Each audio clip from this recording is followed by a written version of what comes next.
Fanatics has bought Steiner Sports. What does this mean to you as the consumer? That's today's topic in episode 26 of the Power Sports Memorabilia Show.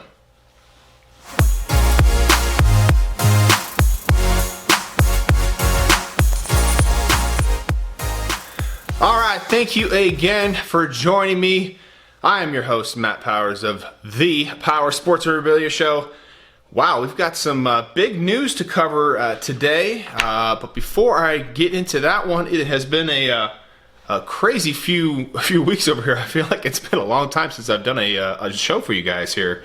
I've been meaning to do it, I just haven't had the time. You know how summer is when you get your kids off of school and they've got swim practice and gymnastics and who knows what else they got going on. So I've been chauffeuring everybody around for a while, so I haven't had the time to put this together. But some actually interesting news. I got a new camera, so hopefully you guys will enjoy all the new, better quality here. Hopefully a new Luminex G7. So it's been kind of fun playing around with it and figuring out all the settings. I am definitely not a technology geek, so this has been a learning experience. But you know what? Hey, I really like it, and I hope you guys really like the quality too. So it is June 12th here, 2019. It's been a couple days since this announcement has come out. But if you don't know, Fanatics has purchased Steiner Sports. And essentially this deal includes Steiner's name, inventory, and some intellectual properties from them. And if you're not familiar with who these companies are, Fanatics is a billion, I say billion with a B, $1 billion company. Man, that is just crazy. That is absolutely insane. $1 billion company, and they are buying Steiner Sports. And I'm not sure where Steiner would rank as far as companies in our industry as far as revenue-wise, but they are definitely top five from what my understanding is. So if not number two, potentially number three. So they're definitely up there. It's a big acquisition for them. And so I posted some of this information on Facebook and Instagram, and wanted to get some of your guys' feedback on how you think this affects you guys, and that's what the purpose of this video is today, is how is this going to affect you? So before we get into this, let's just touch base on this. It is June 12th again, but essentially they've got a 60-day transition period here, and the deal does not include any Steiner's athlete contracts. So they currently, ironically enough, they represent Steph Curry and Aaron Rodgers, who used to be Fanatics guys.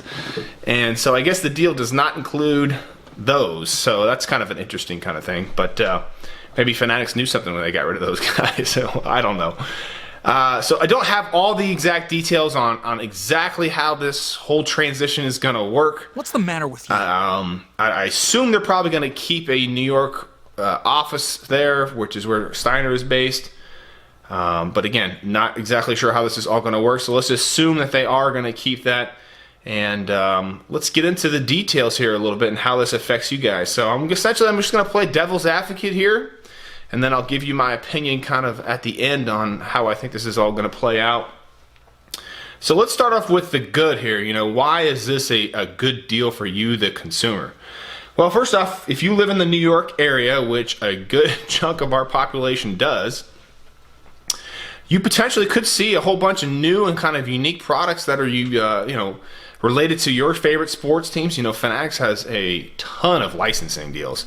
I mean, they have more licensing deals than any other company in the industry by far. I think if you combine all the other ones, they still have more. So you potentially could see a whole bunch of different new and related kind of New York area stuff, and of course other areas too. Fanatics, of course, serves the entire country.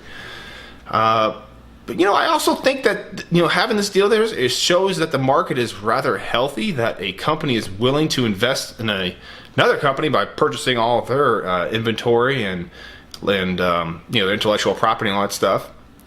And it shows positive growth. I think this shows that the industry is moving forward. And it shows that it's healthy, that people are interested in buying other companies. You know, I mean, when did you ever hear that in the sports memorabilia world, that another company was buying another sports memorabilia? I mean, very, very rarely. I mean, you hear this in tech a lot, but not so much in our industry. So it's kind of interesting to see and kind of cool, actually. I was really digging it. I was really shocked, like you guys, when I heard the news. So you could potentially see better pricing on some stuff. You know, Steiner.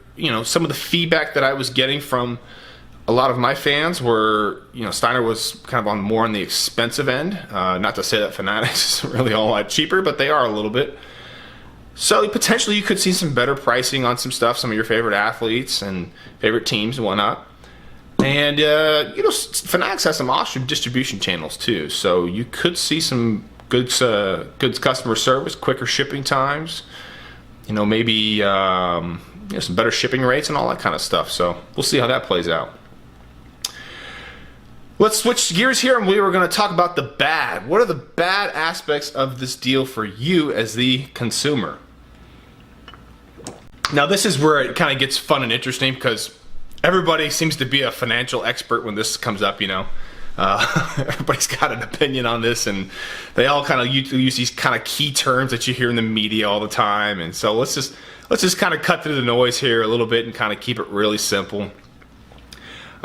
Is this bad? Yes. Okay, it's going to kill some competition, of course. And what happens when competition is killed off? Potentially, you see obviously less choice, higher prices sometimes. Could potentially drive up the prices on some of your favorite athletes. You have technically one less company offering autograph signings, particularly in the New York area too. So it just kind of depends on what Fanatics ends up doing with this whole deal. And, I think that, yes, we are losing one company here that is kind of going away, but I don't think that is really necessarily all that terrible. I think when you see that a company is not able to make it in the marketplace and the marketplace has reacted to it, and another company who maybe has a better chance of doing it better takes over, I think in the long run you might actually see that as a big benefit for you, the consumer. But time will tell on whether this is a bad or a good deal. But let's get into my takeaway on this thing and whether I think it is a bad or a good deal. And like I said earlier on, first I thought this was actually kind of a totally cool thing. When I heard this, I was like, wow, wouldn't it be cool if my company was purchased, But first off, number one, I would never sell the company. Well, I say I would never sell the company, but everybody's always got their number. But, in my business, it's me that runs everything. So, it's always tough to buy my company. But I thought it was just really, really cool to see that our industry had the ability to do this, and to keep our industry in the limelight and some positive press is always kind of a good thing there. So, I really think that this is a prime example of how dealers like myself really need to step their game up, and they've had to do it for quite some time now. You need to offer something that your competitors don't, or you just need to do what they're doing and do it better, And, in 2019, there are just so many different ways to reach out to consumers and to help them with their problem of buying sports autographs. And I just thought this was just a big signal to everybody that it's, hey, if your company is struggling or on that fence where, you could potentially be quote unquote going away, you really need to step your game up and start offering stuff to people, cool and exciting stuff, better pricing, better service, better quality, better content, whatever it is. And I just think this is just a big wake-up call for the industry. And I think it's in a good way. So I guess my big takeaway for this is, yes, in the short term, it's probably going to be maybe a little less competition. But I think if dealers like myself take this as such a nice and positive thing, that you could potentially start seeing better pricing, better products, better service from other companies who really are stepping up because they want to not save their business, but they want to propel their business, and they don't want to see their business being in a takeover position. So it really could be a big positive thing for everybody in the end. But, this is just an example of why it's really important to continue to support the smaller dealers, Not only are you going to potentially get better pricing because, guys like me have way less overhead than a company like Fanatics, but you're also going to get a much more personable shopping experience. You've got questions, comments, you can reach out to that dealer right away and get answers pretty quickly. And sometimes with bigger companies, they have a lot of volume going on there and they potentially cannot offer you that service for sometimes. So in the end, my big thing in this one is I think that it's going to be a real big positive for the industry. And I know it sucks that, somebody kind of went away, but I really think this is going to be a big positive thing for everybody. And I think in the long run, this is going to be a really good thing.